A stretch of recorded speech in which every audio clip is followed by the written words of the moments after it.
Le chèque est un succès si on en retient quelque chose, mesdames et messieurs, salut chez vous et bienvenue à votre magazine Plateau Jeune, bien sûr pour ces nouveaux numéros qui reçoit pour vous un invité particulier qui est en même temps maître avocat, il est avocat d'affaires, il est également coach en développement personnel, en leadership et puis en entrepreneuriat. Il s'appelle le maître Marc-Emmanuel Tuité que nous avons le plaisir de recevoir sur ce plateau.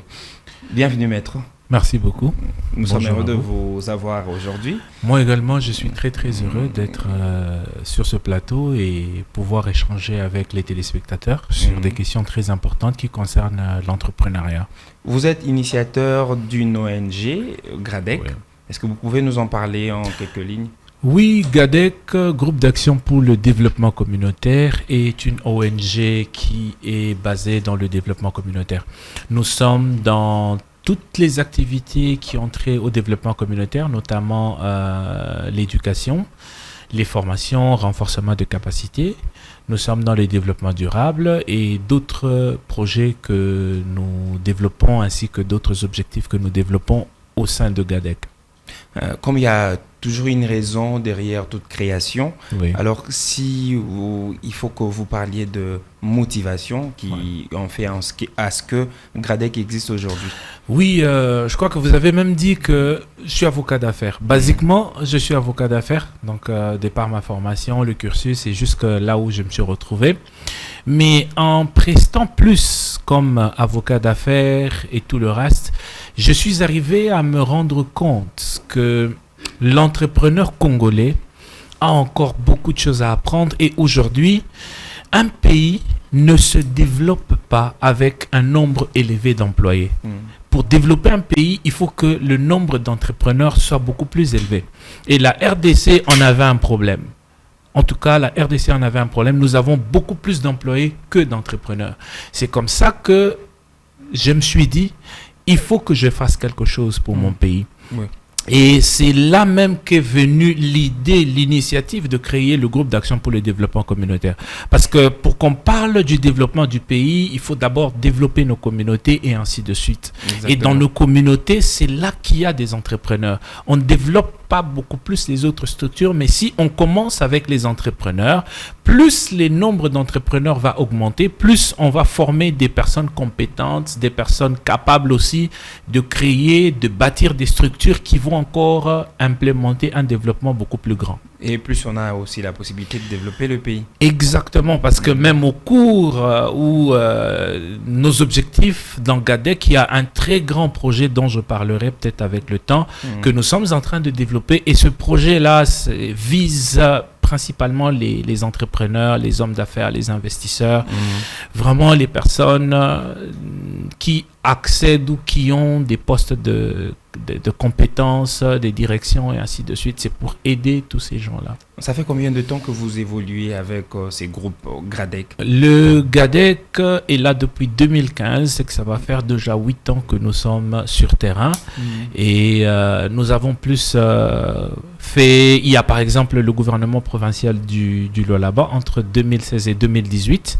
Nous avons été consultants, nous avons engagé, nous avons initié beaucoup d'activités ensemble avec.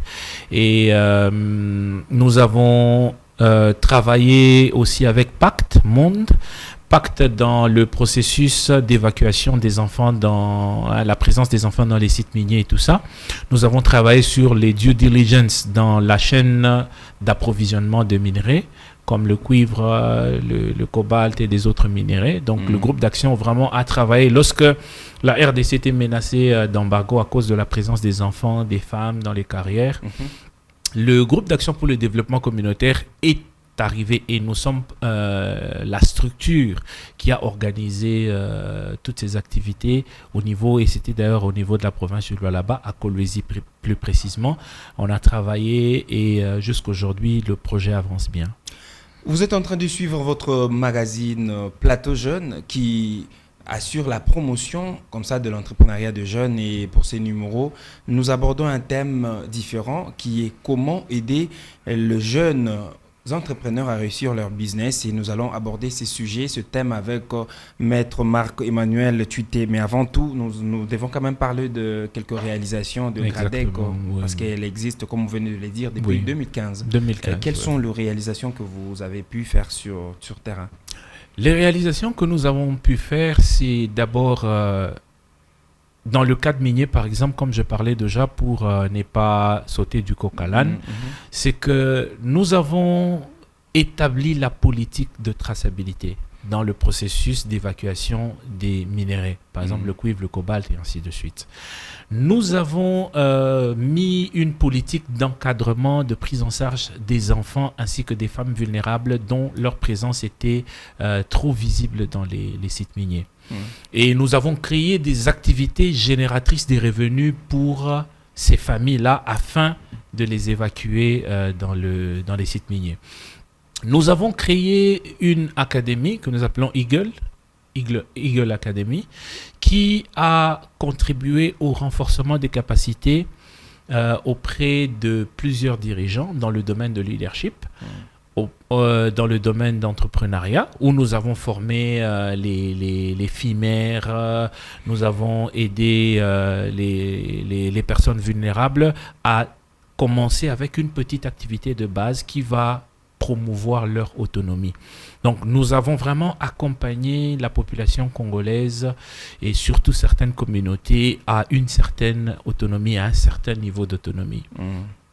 Nous avons aussi travaillé sur les droits de l'enfant, la promotion des droits de l'enfant au niveau du Lualaba, en fustigeant les pires formes de travail de l'enfant, l'exploitation de l'enfant et mettant tous ces manuels ainsi que ce politique pour que le gouvernement provincial arrive à récupérer. Ah, c'est toujours avec le Lualaba? Oui, avec le Lualaba, parce qu'en tout cas, c'est tout de suite en 2016, nous nous sommes retrouvés au Lualaba et c'est ce projet qui nous a menés jusqu'en 2018. En 2018, nous sommes revenus ici.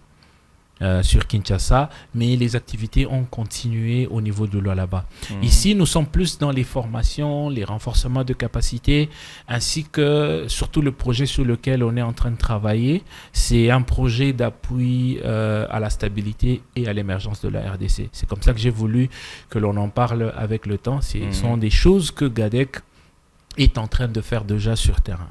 Vous n'avez pas que Gradec, vous avez aussi Business, Investment and Service, SARL. Oui. Et s'il faut en parler en quelques lignes aussi. BIS ou Business Investment and Service, SARL, c'est une société à responsabilité limitée. C'est, comme vous l'avez dit, c'est une SARL qui est là pour justement promouvoir l'entrepreneur congolais, pour se baser dans les connexions d'affaires. C'est comme ça qu'on a parlé business, c'est-à-dire nous faisons des connexions d'affaires, les facilitations dans les affaires ainsi que les investissements et les services. C'est comme ça qu'on a parlé de Business Investment Service. Donc nous mettons l'entrepreneur, l'homme d'affaires, l'investisseur congolais en premier plan. Dans le sens où, chez Business Investment, aujourd'hui, il y a beaucoup de gens qui ont beaucoup de projets, mais ils ne savent pas accéder, par exemple, au financement. Il y a des gens qui veulent se lancer dans le commerce électronique, dans le e-commerce, mais ils ne savent pas par où commencer. Alors, Business Investment and Service est la plateforme qui vous permet de réaliser tout votre potentiel en tant qu'entrepreneur, tout votre potentiel en tant qu'homme d'affaires et tout votre potentiel en tant qu'investisseur.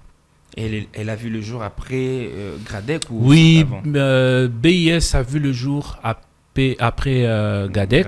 C'est en 2021 que nous avons commencé avec ce projet. Donc je travaille depuis 2021 sur ce projet.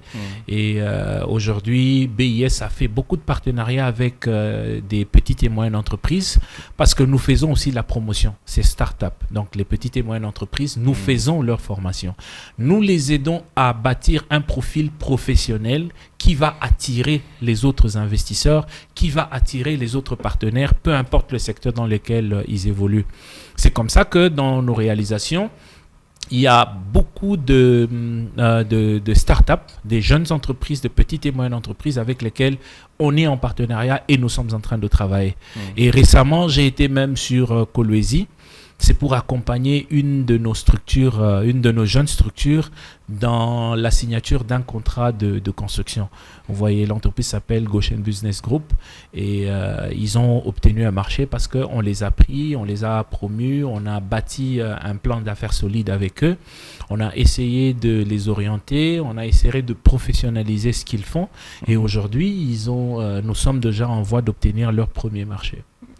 J'ai comme l'impression que vous êtes juste focalisé sur le Lualaba. Vous ne pensez pas, vous n'envisagez pas vous étendre aussi dans d'autres provinces du pays? Nous ne sommes pas que sur le Lualaba.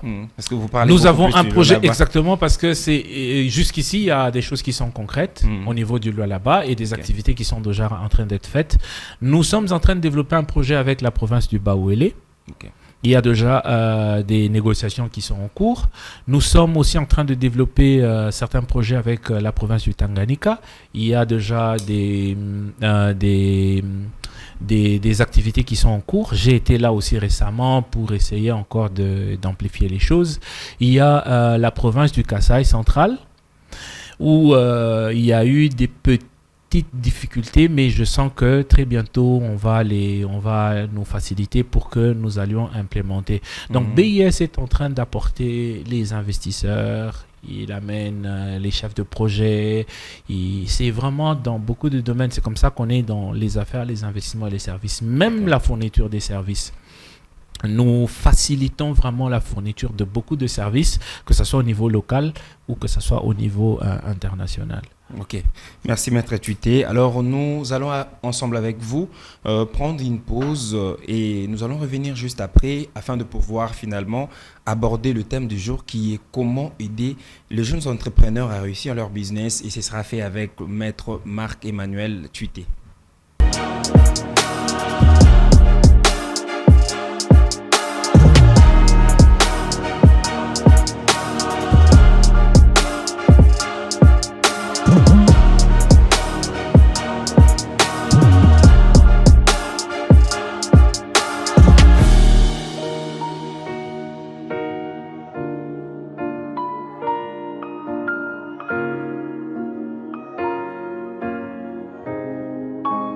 Rayland on the beat.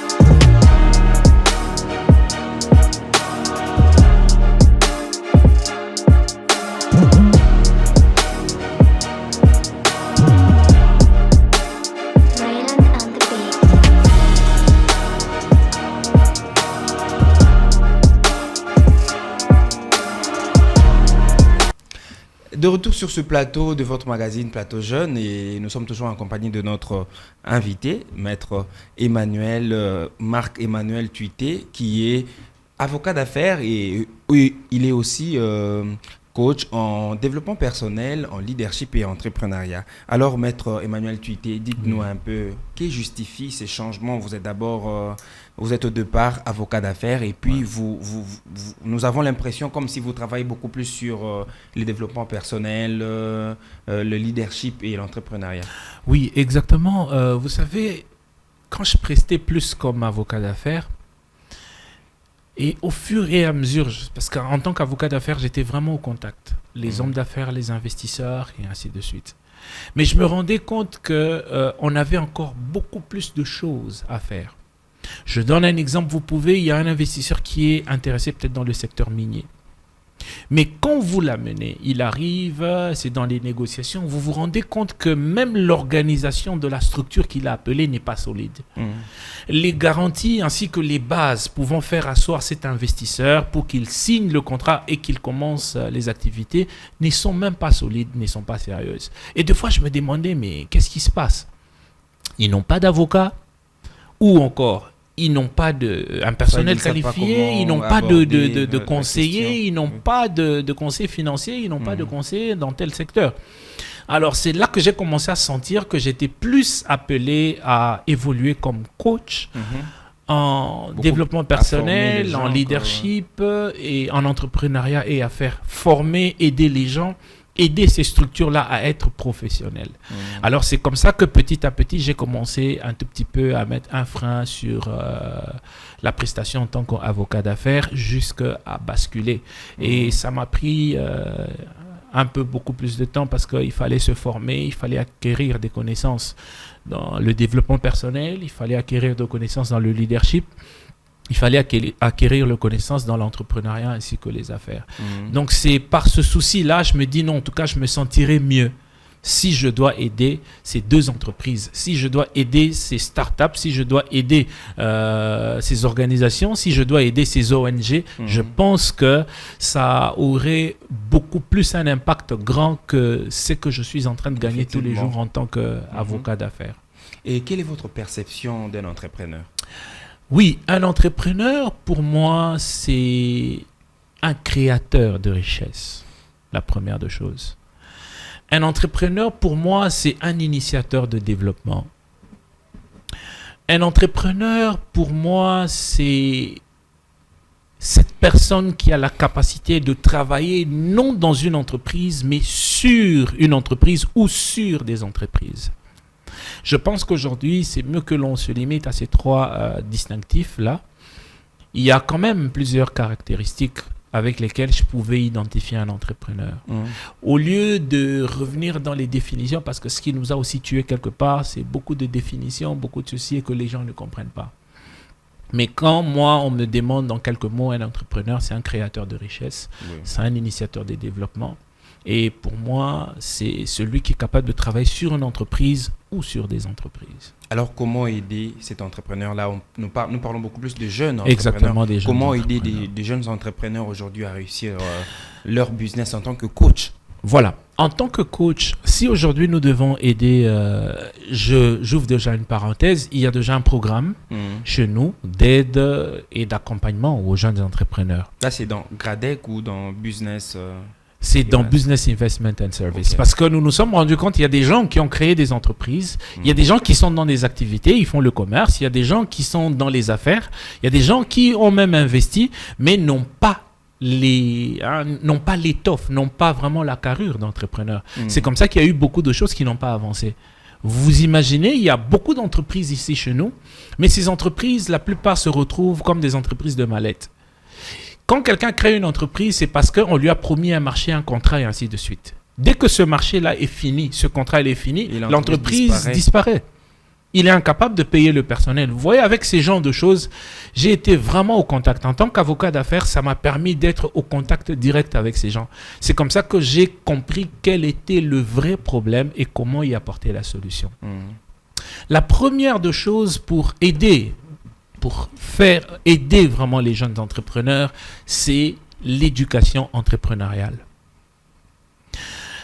L'éducation entrepreneuriale, nous ne l'avons pas eue à l'école. On l'enseigne dans aucune université. C'est une éducation qui est obtenue dans des structures appropriées. Et justement, au Congo, on n'a pas eu beaucoup de ces structures appropriées. C'est comme ça que nous avions même créé GADEC, c'est comme ça que nous avons créé même Business Investment and Service, parce que GADEC prend tout le monde. Petit entrepreneur, plus petit entrepreneur, même celui qui veut commencer le plus petit commerce, au niveau de GADEC, on l'aide. Et au niveau de BIS, on a pris les entrepreneurs qui sont déjà avec presque des projets moyens, des projets d'entreprise, des projets de création, des projets d'invention. Vous voyez, ça demande une certaine technicité. Pourquoi? Parce qu'il y a plusieurs catégories d'entrepreneurs. On en parlera peut-être avec le temps. C'est quand vous allez comprendre ce que je dis. Tous, on est entrepreneurs, mais on est dans des catégories différentes. Il y a des entrepreneurs managers. On peut être dans une entreprise, mais on est entrepreneur. Oui. C'est comme ça qu'on appelle, par exemple, les entrepreneurs managers. Vous voyez, il y a des entrepreneurs artisans. C'est quelqu'un qui n'a pas vraiment des fortes compétences intellectuelles, mais il a des compétences très techniques. Il n'a pas beaucoup étudié, mais il peut très bien faire quelque chose.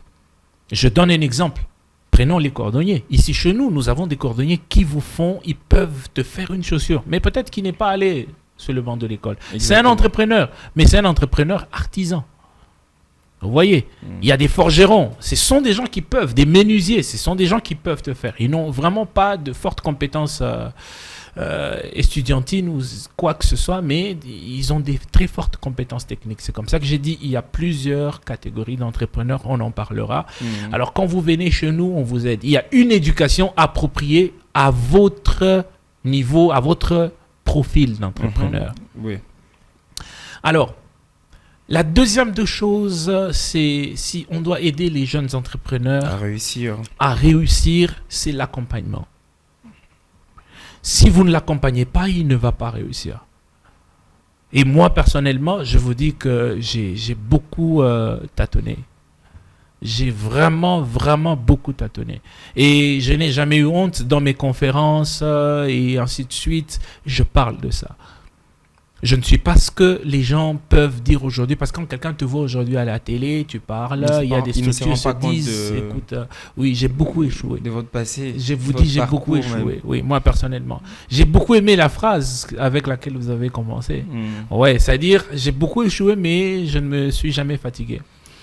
Vous voyez. Alors, c'est là que j'ai compris qu'il faut cet accompagnement-là. Vous voyez, si vous ne savez pas vraiment accompagner, c'est compliqué. Et troisièmement... Après, bon, vous allez continuer. Oui. Après, quand vous parlez de l'accompagnement, c'est aussi un problème qui se pose parce que les jeunes entrepreneurs aujourd'hui ne savent pas par où commencer. Exactement. Et c'est facile d'avoir cet accompagnement-là. Exactement, c'est très facile. C'est très facile. Et je parle de mon expérience et des structures que j'ai, que ce soit au niveau de GADEC, que ce soit au niveau de BIS. Nous accompagnons les entrepreneurs. Peu importe votre profil, nous vous accompagnons. Nous vous donnons l'éducation nécessaire. Nous vous accompagnons. Il n'y a pas de conditions à remplir, il n'y a pas de frais à payer pour cet accompagnement-là. Effectivement, il y a quelques conditions à remplir. Et dans certains cas, il y a quelques frais à payer. Dans certains cas, pas dans tous les cas. Dans certains cas, il y a des petits frais à payer. Et pourquoi je dis petits frais à payer? Parce que nous recevons des entrepreneurs qui sont dans leur début. Ils ont besoin des minimums pour commencer. Alors, plus vous devenez exigeant, plus vous les repoussez et vous ne savez pas comment les accompagner. Ça, c'est pas faux. C'est comme ça que, que ce soit avec GADEC, que ce soit avec BIS, nous tenons compte de ces réalités. Et j'ai toujours été heureux parce que moi-même, je suis passé par là avant de faire les petites réalisations que je fais, d'être là où je suis aujourd'hui. Donc, j'ai vraiment souffert. Et je ne voudrais pas que les entrepreneurs congolais se retrouvent dans la même chose. Sinon, on décourage. Et plus on décourage, plus le pays va mal. La troisième des choses qu'il faut vraiment pour aider les entrepreneurs, les encourager à réussir, c'est un appui. Il faut absolument qu'il y ait un appui. Vous pouvez l'accompagner, mais si vous ne l'appuyez pas, c'est-à-dire vous ne lui donnez pas la force, l'appui veut dire une petite force. Quelle que soit l'éducation que vous lui avez donnée, quel que soit l'accompagnement que vous lui avez accordé, il ne réalisera rien. C'est comme ça, il faut vraiment qu'il y ait un appui. Et l'appui sera à plusieurs niveaux, en commençant par le gouvernement. Et on commence à descendre des institutions financières et ainsi de suite jusqu'au plus bas de l'échelle. Ce sont là les institutions financières qui, de fois, ont un problème sérieux d'accompagnement et d'appui aux jeunes entrepreneurs. Est-ce que nous en avons même au pays? Nous avons malheureusement que des banques commerciales. Nous n'avons pas des banques d'investissement. Ça, c'est d'abord un grand problème et on en parlera. Et les banques d'investissement, le gouvernement doit vraiment y penser. Là, je sais que c'est un gouvernement avec beaucoup de professionnels, mais ils doivent quand même y penser. Parce qu'on ne peut pas développer, surtout un pays comme la RDC avec le nombre d'employés. Il faut beaucoup d'entrepreneurs et il faut qu'il y ait des banques d'investissement. Quand vous avez des banques d'investissement, les conditions d'accessibilité sont flexibles. C'est pourquoi on appelle banque d'investissement.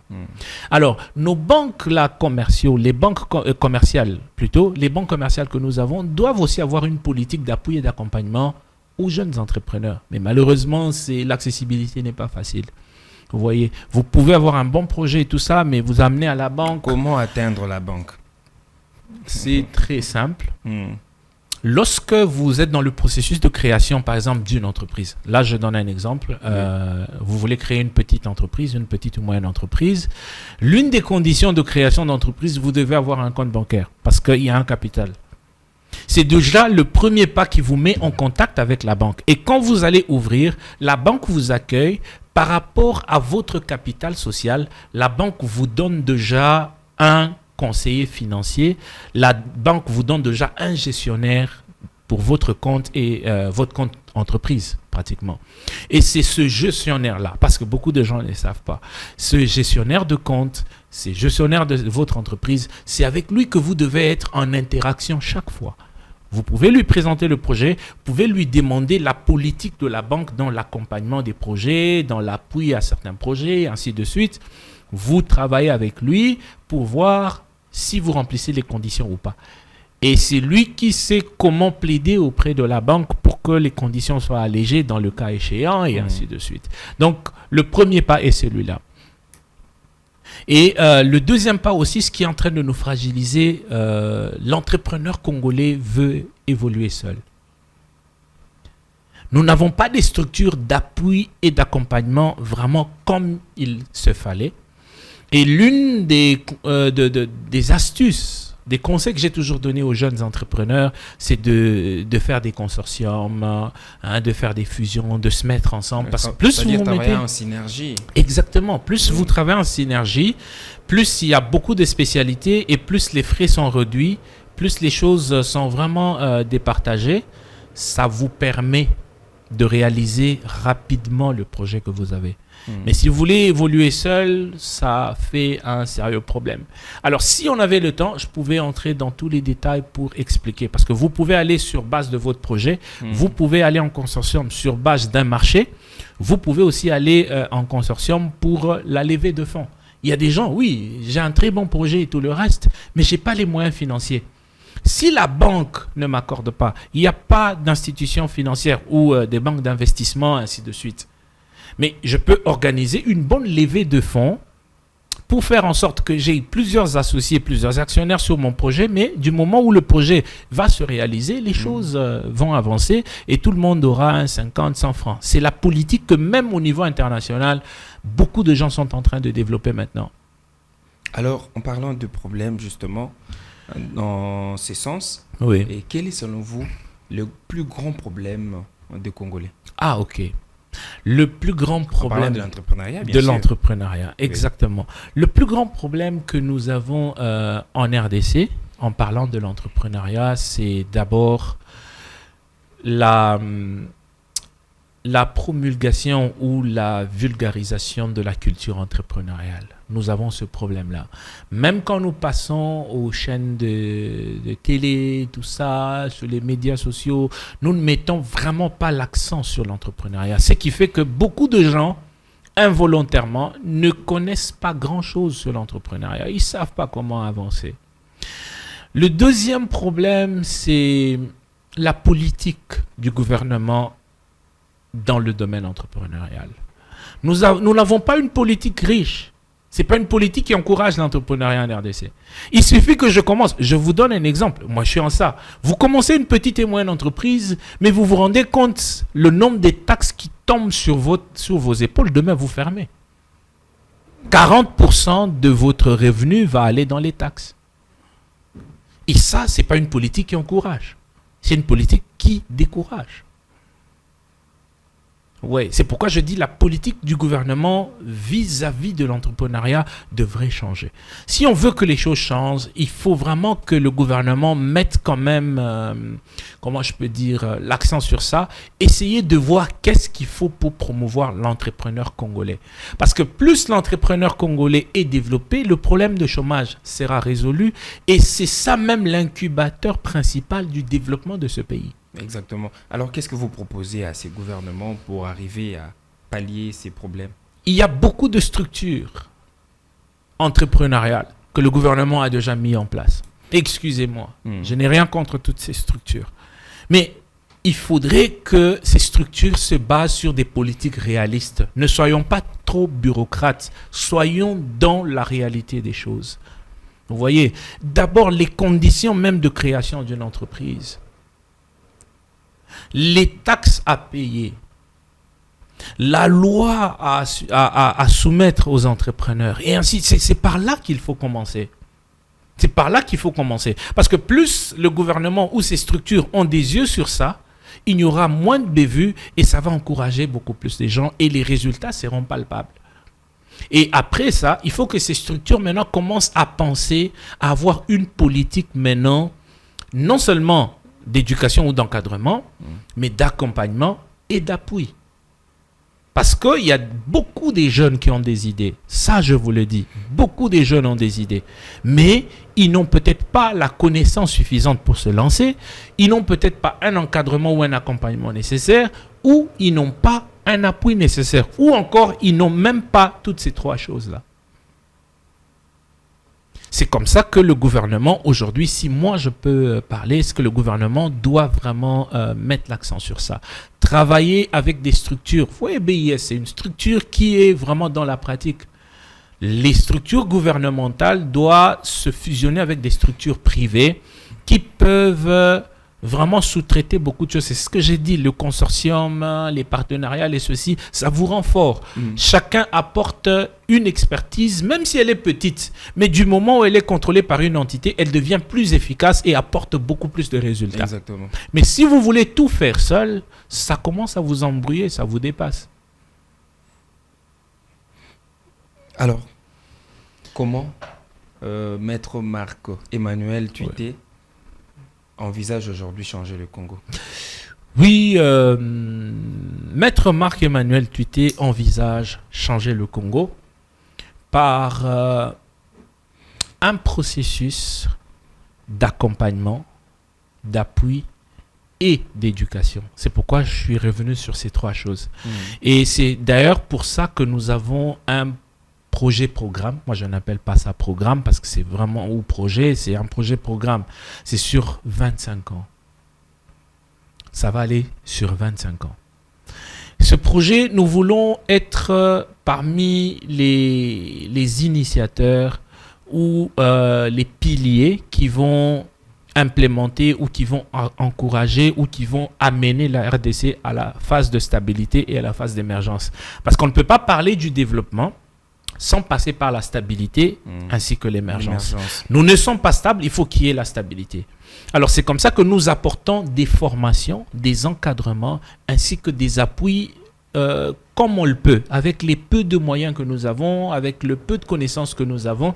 Nous essayons vraiment de mettre les gens ensemble, travailler sur le mental du Congolais afin de réaliser ce projet. C'est par ce projet-là qui va passer en trois phases: la stabilité, l'émergence, ainsi que le développement de la RDC. C'est par cette phase que Maître Marc Emmanuel veut apporter une pierre à l'édifice, au grand édifice qui est la RDC. C'est-à-dire que les jeunes entrepreneurs aujourd'hui peuvent compter sur vos services pour avancer? Peuvent, c'est un peu sous-estimé, mais doivent compter. Parce que c'est un processus dans lequel nous sommes engagés, avec ou sans moyens, avec les peu de moyens de bord que nous avons, nous sommes en train d'aider et nous allons continuer à aider jusqu'à ce que nous verrons ce pays se développer. Donc, nous n'allons vraiment pas nous arrêter. C'est déjà des structures sur lesquelles les gens doivent compter. Même pas peuvent, mais doivent compter. Parce que nous sommes déjà en marche et nous allons les aider avec tout ce que nous pouvons. Un mot de la fin? Un mot de la fin, j'ai beaucoup de respect à tous les entrepreneurs. Peu importe le domaine, je sais comment c'est pas facile. Et des deux, ensemble, nous irons beaucoup plus loin. Et faites-nous confiance, faites confiance à nos services et voyez-nous, contactez-nous, nous pouvons travailler sur votre projet, c'est-à-dire de la conception de votre projet jusqu'à son exécution. Alors, nous sommes votre partenaire d'excellence. Comment feront-ils pour vous atteindre? Nous donnons les coordonnées, nous avons des bureaux, mais les coordonnées, c'est beaucoup plus mieux parce que quand on vous appelle, vous pouvez donner les adresses des bureaux. C'est le +243 97 309 0066. +243 97 309 0066. Merci beaucoup à vous, maître C'est moi qui vous Marc remercie. Emmanuel Tuité, Merci. pour votre disponibilité. Merci. Alors, chers téléspectateurs, chers jeunes entrepreneurs, nous sommes arrivés à la fin de cette émission et pour aujourd'hui, retenez que pour réussir dans vos business, il faut qu'il y ait une éducation. Vous devez bénéficier d'une éducation entrepreneuriale. Et il vous faudra un accompagnement et en plus de cela, un appui. Donc, selon le propos de Maître Tuité, ce sont de solutions qu'il propose pour que les jeunes entrepreneurs aujourd'hui se retrouvent dans ce qu'ils font comme business. Alors, nous allons continuer avec lui dans un autre numéro pour aborder d'autres questions parce que je sens que vous êtes intéressé et vous voulez encore bénéficier de son savoir. Nous allons vous fixer rendez-vous pour un autre numéro, mais pour aujourd'hui, on s'arrête là et j'ai dit merci comme ça à Christian Kazembe, Jean-Luc Chibango qui ont réalisé cette émission. Et moi, je vous donne rendez-vous au prochain numéro. Ciao, ciao.